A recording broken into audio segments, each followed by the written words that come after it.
رمضان. Assalamu alaikum wa rahmatullahi wa barakatuh. Alhamdulillah, salatu wassalamu ala rasulillah wa ala alihi wa ala ibadihi alladhina istafa. 17th Ramadan.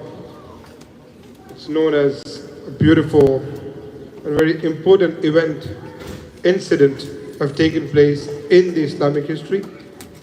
This day is known as Yawm al-Furqan, a day which is doing a differentiate from Haqq and Batil. Yawm al-Furqan is the day of Badr. In the month of Ramadan, in the night of Jum'ah, when everybody was sleeping, at that moment Rasulullah sallallahu alaihi wasallam was awake and making dua in the court of Allah subhanahu wa ta'ala. These are the people who Allah subhanahu wa ta'ala, they worship you. And they are the only people who believe in the kalima La ilaha illallah Muhammadur Rasulullah sallallahu alaihi wasallam. Allah subhanahu wa ta'ala, tomorrow morning if they don't get victory or if they don't get success, lan tu'bada abada, then there will be no one on this planet earth to worship you. That is why Rasulullah sallallahu alaihi wasallam made dua. And Allah subhanahu wa ta'ala mentions in Quran, وَلَقَدْ نَصَرَكُمُ اللَّهُ بِبَدْرٍ وَأَنْتُمْ أَذِلَّةٌ. And we have helped you. Allah subhanahu wa ta'ala has helped you in the battle of Badr, in Badr, when you had nothing. وَأَنْتُمْ أَذِلَّةٌ, you had nothing, no source, no power, nothing. And so fear Allah subhanahu wa ta'ala and be thankful to Allah subhanahu wa ta'ala. What I notice, if we look at the entire incident, the entire battle, you will see Sahaba kiram ridwanullahi ta'ala alayhim ajma'een. They had few things with them, and in return they got this huge reward from Allah subhanahu wa ta'ala. So the first thing they had, that is Iman. That is the Iman. And Iman means complete faith and submission towards Allah subhanahu wa ta'ala. That Iman is the one who actually made them a real picture of كم من فئة قليلة غلبت فئة كثيرة بإذن الله. That even if you are little, but if you have faith in Iman Allah subhanahu wa ta'ala, you will be successful over many people. Allah subhanahu wa ta'ala, as you know, showed that in that beautiful battle. So Iman is the key. Secondly, complete faith in Allah subhanahu wa ta'ala. They were not going for shopping. They were going in battle. Like this is the morning, you are going to fight. You have less sources, less animals, less people, 313 against 1,000. But there's one thing they had, Iman and tawakkul ala Allah, complete tawakkul ala Allah. They knew no matter what is going to happen, we have faith in Allah subhanahu wa ta'ala. Third thing they had, istiqamah. They showed istiqamah. When you have one against two, you actually fear. But they had something in their heart, istiqamah. No matter what is going to happen, Allah subhanahu wa ta'ala is there to protect us. And even though if we do not get protected, we are going to get what? Shahada. We will be killed.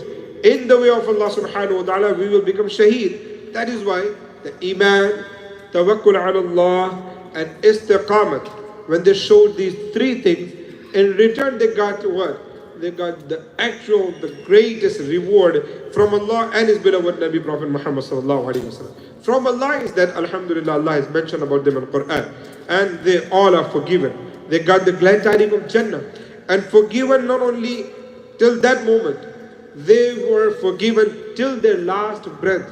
Many incidents we have seen in many books of the Ahadith that some of the Sahaba kiram from Badriyin, they have done some major mistake. And some other Sahaba got offended. They said, Ya Rasulullah, you allow us, we'll kill it. Rasulullah said, no.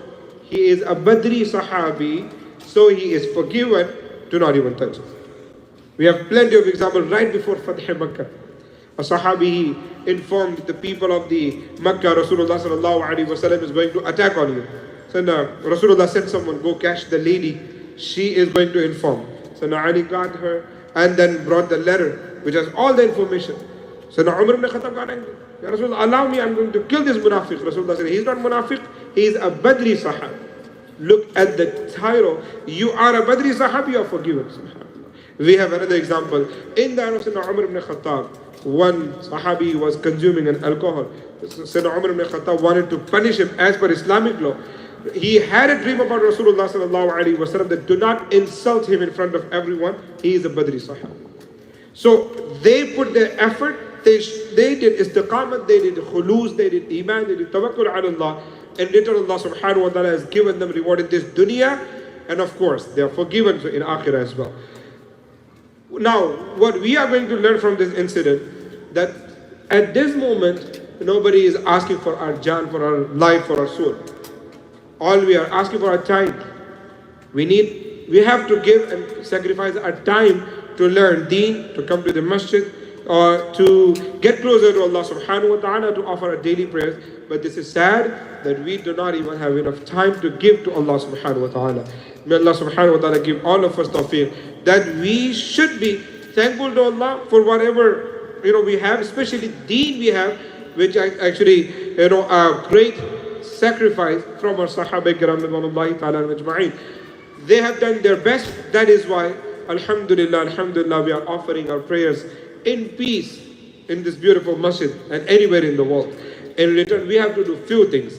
If Allah has given us time, give that time to Allah subhanahu wa ta'ala. If Allah has given us money, give that money to Allah subhanahu wa ta'ala. If Allah subhanahu wa ta'ala has given us health, spend your body, your health in the learning deen and getting closer to Allah and His beloved Nabi, Prophet Muhammad sallallahu alaihi wa sallam. May Allah make all of us good Muslims. Ameen ya Rabbal Alameen. Assalamu alaikum.